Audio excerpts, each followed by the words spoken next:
हम सब रामायण को धर्म और वीरता की कहानी के तौर पर जानते हैं, है ना? लेकिन इसमें कुछ अध्याय ऐसे भी हैं जो सच कहूं तो किसी हॉरर स्टोरी से कम नहीं है।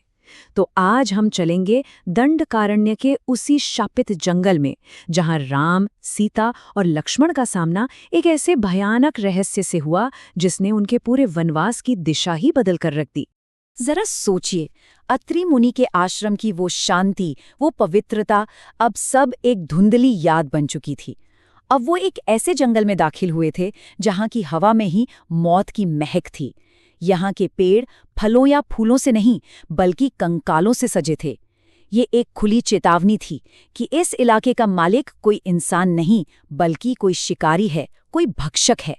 और ये था खौफ का जंगल। हर कदम के साथ डर और भी गहराता जा रहा था। देखिए, ये सिर्फ जंगली जानवरों का डर नहीं था, नहीं, ये कुछ और था। एक अनजाना खौफ जो हर पत्ते की सरसराहट में, हर साये में महसूस हो रहा था।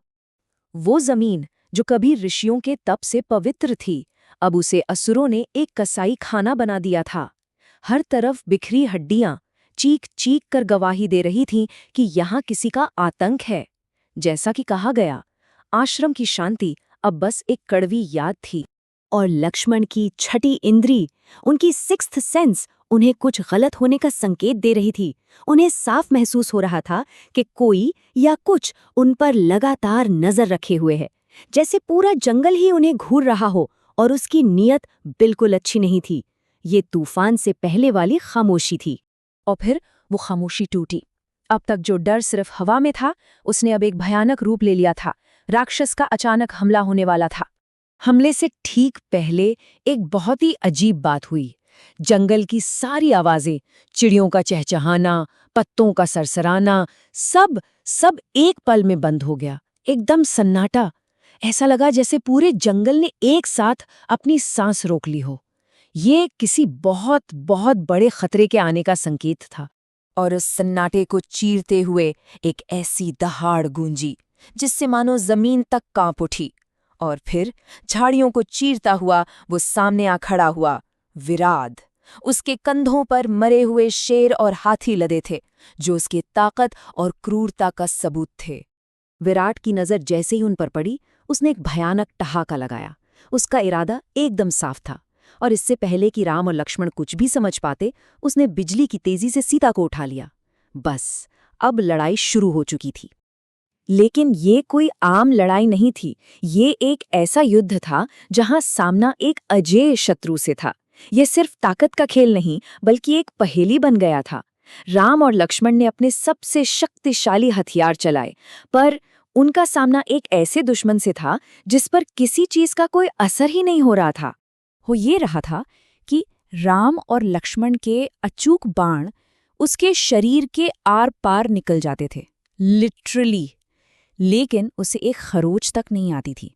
घावों का कोई असर ही नहीं था। वो तो उनके हमलों पर बस हंस रहा था। वो गिरता और फिर से ऐसे उठ खड़ा होता जैसे कुछ हुआ ही ना हो। सोचिए, ये कितना फ्रस्ट्रेटिंग और डरावना रहा होगा।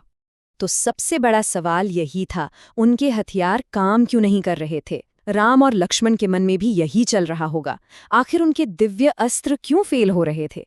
ये कैसा राक्षस था जिसे मारा ही नहीं जा सकता? ये लड़ाई अब पूरी तरह से एक रहस्य बन चुकी थी। और तभी राम को जवाब मिला। उन्होंने अपनी दिव्य दृष्टि से देखा कि प्रॉब्लम शस्त्रों में नहीं है, बल्कि राक्षस को मिले एक वरदान में है। उसे ब्रह्मा जी से वरदान मिला था कि उसे किसी भी शस्त्र से नहीं मारा जा सकता। तो शस्त्र बेकार थे, लेकिन शास्त्र यानी ज्ञान, वही समाधान था। राम तुरंत समझ गए कि इसे हराने का तरीका बिल्कुल अलग है। तो यहाँ एक नई और बहुत ही क्रूर योजना बनाई गई। अगर शस्त्रों से मार नहीं सकते तो फिर उसे जिंदा ही जमीन में दफना दो। पहला कदम, उसकी भुजाएं काटो ताकि वो लड़ ना सके। दूसरा, एक गहरा गड्ढा खोदो। और तीसरा, उसे जिंदा दफना दो। लेकिन कहानी यहाँ खत्म नहीं हुई। जैसे ही उन्होंने उसे दफनाना शुरू किया, एक बहुत बड़ा ट्विस्ट आया। अब तक जो कहानी एक हॉरर स्टोरी लग रही थी, वो अचानक एक दुखद रहस्य में बदलने वाली थी। गंधर्व का श्राप। अच्छा, इससे पहले कि हम आगे बढ़ें, ये जान लेना जरूरी है कि गंधर्व कौन होते हैं। देखिए, गंधर्व स्वर्गीय प्राणी हैं, डिवाइन म्यूजिशियंस, जो अपनी कला के लिए जाने जाते हैं। ये राक्षस नहीं होते बल्कि देवताओं की श्रेणी में आते हैं, और ये जानना आगे की कहानी के लिए बहुत जरूरी है। तो हुआ ये कि जैसे ही राम ने अपना पैर विराट की छाती पे रखा, एक चमत्कार हुआ।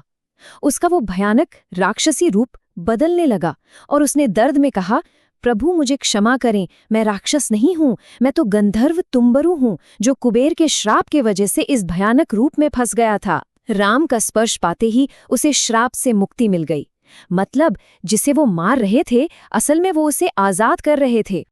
अब आजाद होते हुए तुमरू ने राम को सिर्फ धन्यवाद नहीं कहा, उसने जाते जाते कुछ ऐसा बताया जिससे एक बहुत बड़ी साजिश का पता चला। इंद्र का एक रहस्यमय संदेश, जिसने इस कहानी को और भी उलझा दिया। उसने 3 बहुत जरूरी बातें बताईं। पहला सुराग, ऋषि शरभंग के पास जाओ। दूसरा, देवराज इंद्र खुद वहां उनसे मिलने आ रहे हैं। और तीसरा, जो सबसे खतरनाक चेतावनी थी, कि सावधान रहना, लंका का राजा रावण अब उन पर नजर रख रहा है। तो विराट की कहानी के बाद राम, सीता और लक्ष्मण आगे बढ़े, और तभी उन्होंने दूर आसमान में एक दिव्य विमान देखा, जो साफ था कि इंद्र का ही विमान है। लेकिन यहाँ एक और अजीब बात हुई, वो विमान पास आने के बजाय बादलों में कहीं गायब हो गया। मतलब इंद्र आए जरूर, पर मिले नहीं। राम इसका मतलब तुरंत समझ गए। इंद्र का इस तरह आकर भी ना मिलना, ये कोई आम बात नहीं थी, ये एक इशारा था। उन्होंने लक्ष्मण से कहा, इंद्र आए थे, पर वो हमसे मिले बिना चले गए। इसका मतलब साफ है, देवताओं ने हमारे लिए एक बहुत ही मुश्किल और गुप्त रास्ता चुना है। तो विराट की कहानी तो यहीं खत्म हो गई, लेकिन जाते जाते वो कई नए और गहरे सवाल छोड़ गया। आखिर इंद्र क्यों चले गए, मिले क्यों नहीं, और ऋषि शरभंग के आश्रम में ऐसा कौन सा राज छिपा है? और सबसे बड़ी बात, रावण की नज़र का क्या मतलब है? विराट तो सिर्फ एक झलक थी, असली अग्नि परीक्षा तो अभी बाकी थी।